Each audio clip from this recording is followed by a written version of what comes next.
Okay, so this version of Frozen Wilds I did before I went anywhere. As you can see from the map, I have not explored anywhere past the Karja Fort and Day Tower.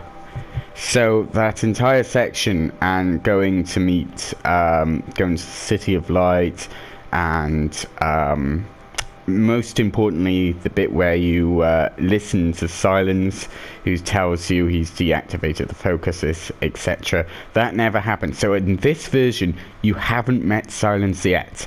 So, what would happen, I thought, if you completed the Frozen Wilds, which I did on very easy mode, by the way. I wanted to do this quick and get it out of the way as quickly as possible. So I did all that on easy. What would happen if you never met Silence, sorry, I'm gonna meet Cyan. If you never met Silence, if you never entered a Hephaestus facility, what would the outcome be like? So I'm gonna shut up and let it play out.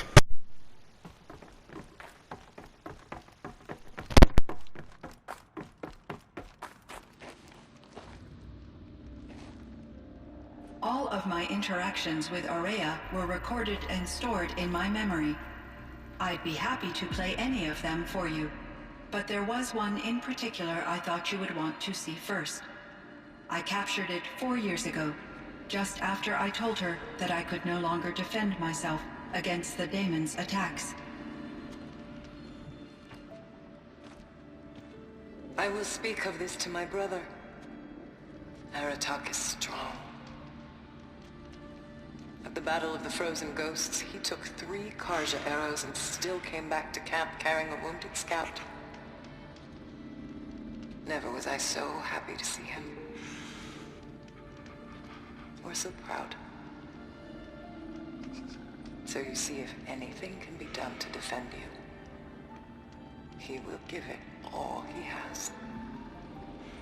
Aloy's here. That's enough for now.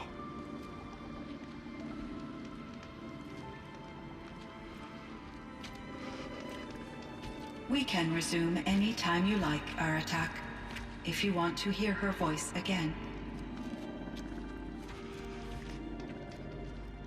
Come closer, Aloy. We have much to discuss.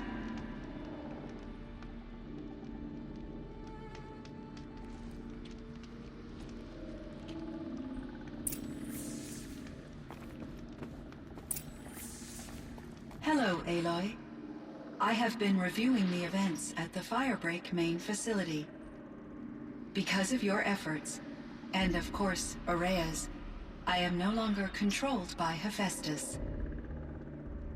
I feel profound grief over Aurea's death. I thought I was familiar with the emotion, but this is something new. CYAN, I don't know what to say. It is unlikely that any specific consolation would suffice, Aloy. But I find your presence reassuring. You are different from the Banuk.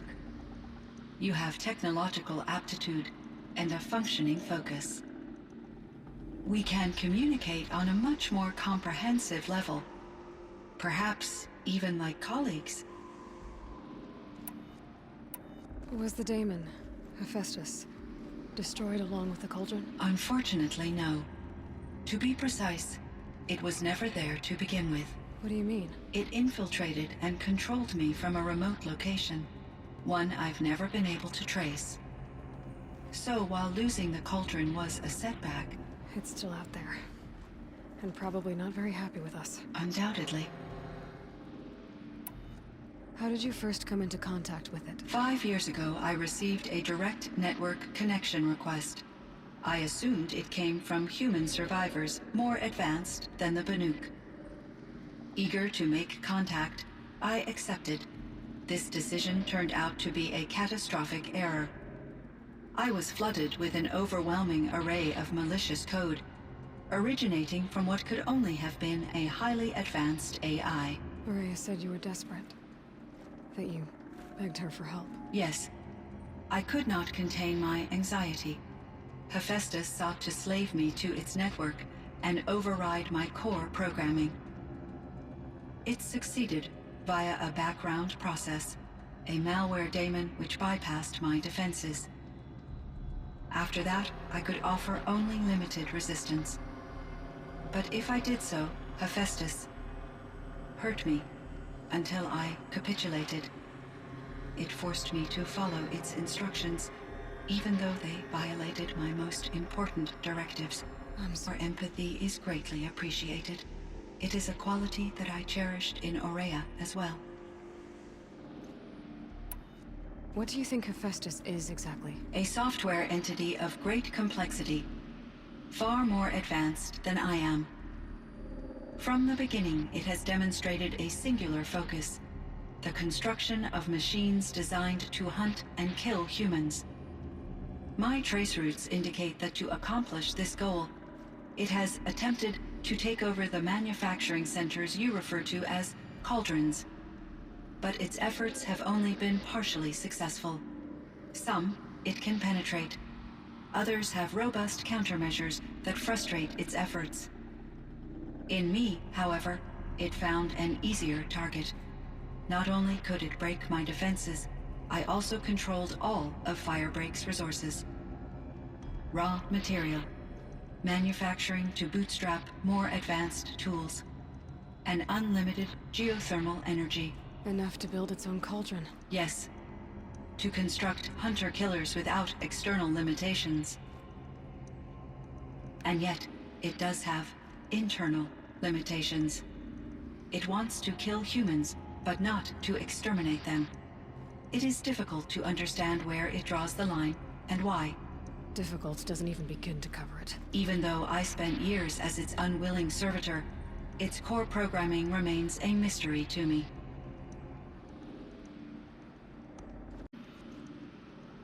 This Firebreak project, it was to stop a huge volcanic eruption? Yes. I can report the project was a success, and the risk was countered. But it's been a long time, CYAN. And we blew up the cauldron. It took most of the old facility with it. I have been active for centuries, Aloy. I was lonely, but not lax in my duties. I optimized the project, reducing energy draw and spreading the load across backup systems.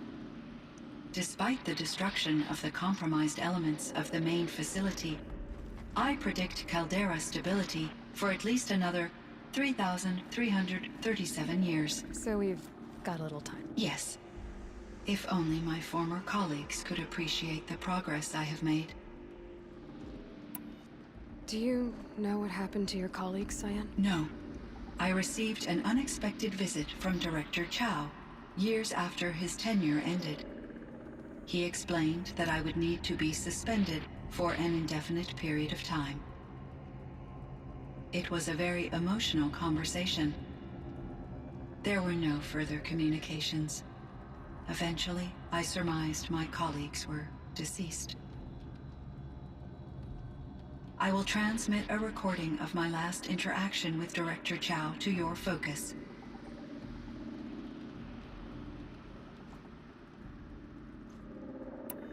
You meant a lot to Aurea. Once I understood Aurea's spiritual beliefs, it became apparent that her true desire was companionship.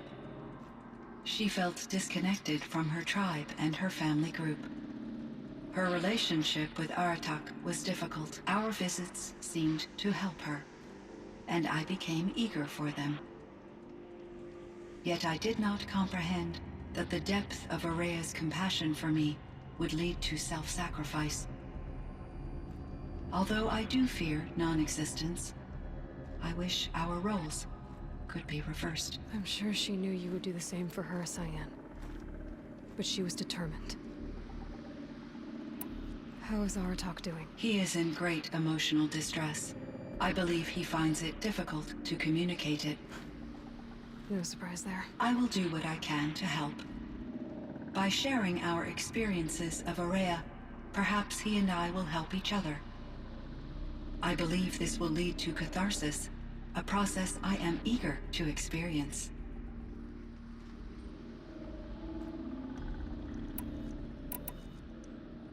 So are you an artificial intelligence, CYAN?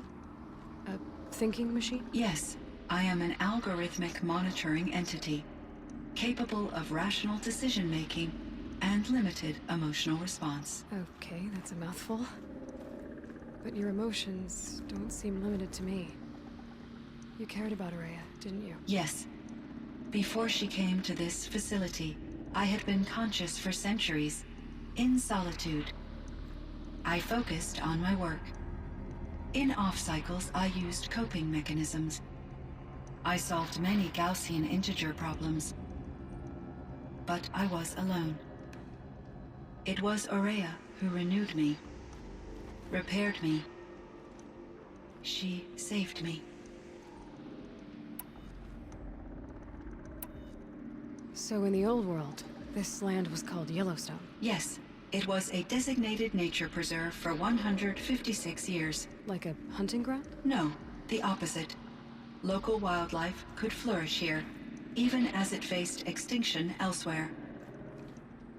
Unfortunately, the sensitivity of the Firebreak project required the total closure of Yellowstone facilities. From my readings and Araya's descriptions, it seems the area has since undergone a drastic drop in year-long temperatures. A lot has changed in the world, CYAN.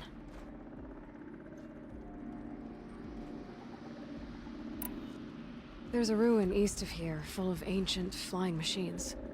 Was that part of your project? Yes, a drone hangar requisitioned by Dodger Blevins, the security chief for the Firebreak project. He was a strong advocate for military-grade response to security threats, though there were no serious incidents during his tenure. Chief Blevins spent increasing amounts of his after-hours time watching the live feeds from active drones. Clearly, he enjoyed the degree of oversight in his position.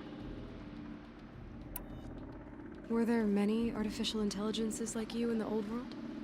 They could just make you? Yes, in many forms, from simple personal assistants to industrial monitoring stations to military-grade conflict planners. And there were legislative and enforcement bodies to apply limits on our self-actualization. In order for my processing to be flexible enough to handle my duties, my creators found it necessary to exceed those limits.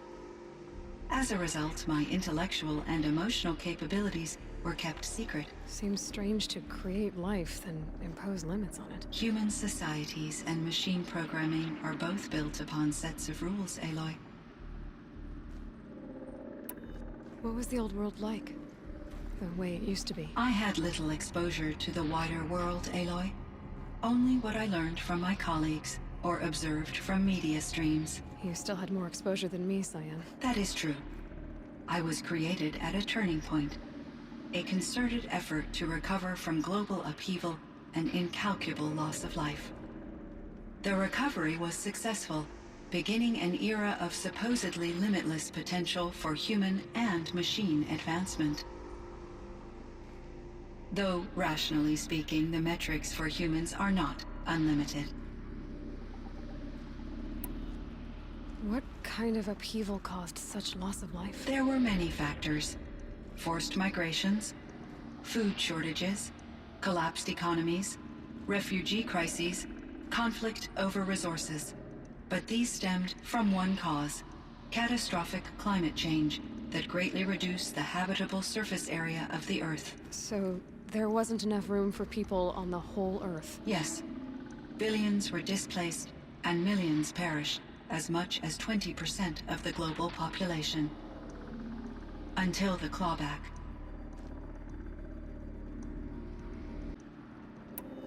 So things got better. For a little while, at least. Yes. These crises instigated many advances in automation, green robot technologies, and artificial intelligence. Firebreak was one of dozens of ecological restoration and disaster relief projects in North America alone. I would have liked to compare notes with other monitoring AIs, but I saw the relief of my colleagues, and I was proud we had succeeded. At least that was the data I had available to me over the next 2 decades. It seems my assessment was premature.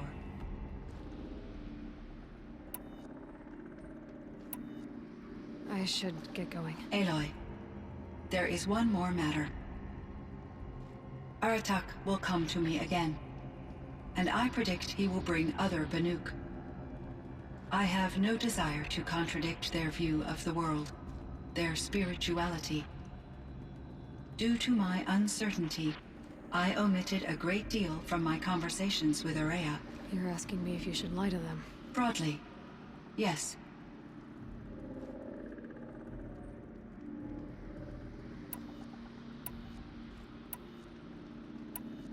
You have to tell them you were made by the Old Ones. That you're not any kind of spirit. It's the only way they can start to learn about how things really are. I see. Do you believe that I misled Ourea? No. Not in any way that mattered. She perished believing she was preserving the blue light of her beliefs. Maybe.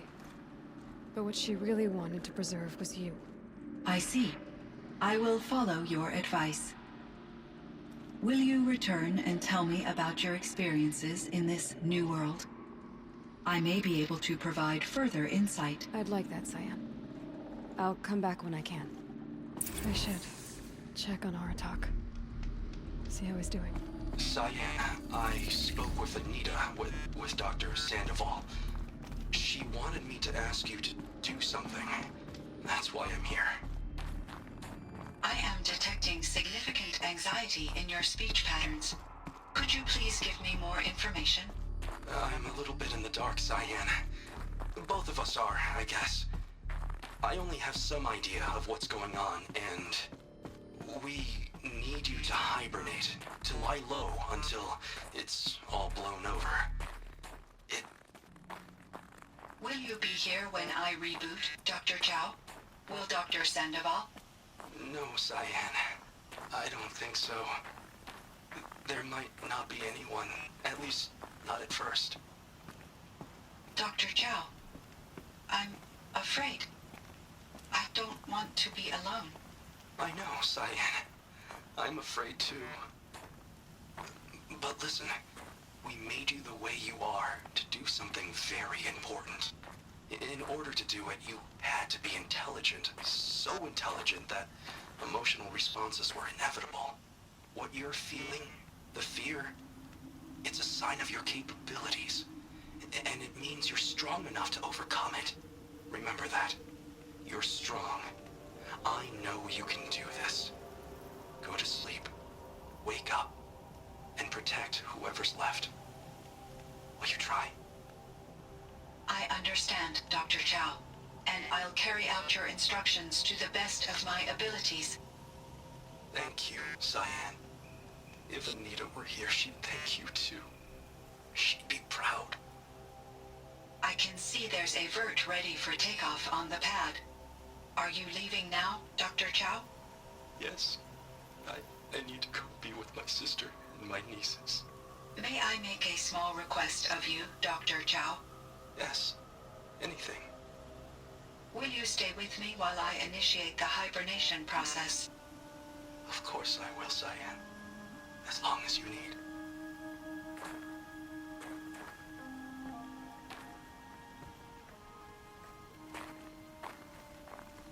My chieftain. Just... Aloy. As you wish. I wondered if you thought... that if I'd never come along, Ourea might still... If you'd never come along, I would have marched my kin to our deaths. Ourea would be alone, and the spirit she sacrificed so much for would be lost. Either way, I would not have been able to protect her.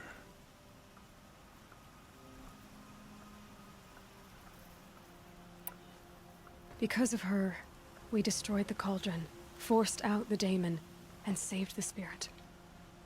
She understood what had to be done. Yes, and I failed to listen. You didn't fail. A shaman should always have the ear of their chieftain. Yet I turned her away, my own sister. I was foolish, but she knew better. Though I grieve for her passing, at last I truly know who she was, and why the spirit was so important. For so long she told me, if only you could have heard it, brother. Now I understand. There's something else, isn't there? I can't stay here, Aratak. And where I'm going, the Warrack can't follow. Besides, it already had a chieftain before me. A strong one, I think. A wiser one, for the path we shared. The daemon is gone, but there's much to be done. You mean the new units that CYAN said escaped the cauldron? Yes, fire claws. Now Tuke has been tracking them from Song's Edge. I could help with those. I have no doubt. You're practically Banuk.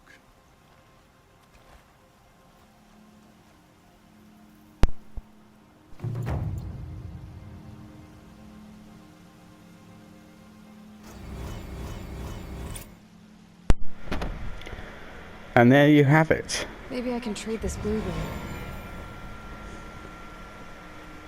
Epsilon overrides, but there's no conversation at the end of silence, which begs the question, when we do get hold of him, what's he gonna have to say for himself?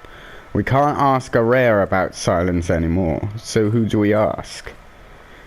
So, this will be a job for later, I believe, and I'll pick it up again for you then. So until next time, goodbye.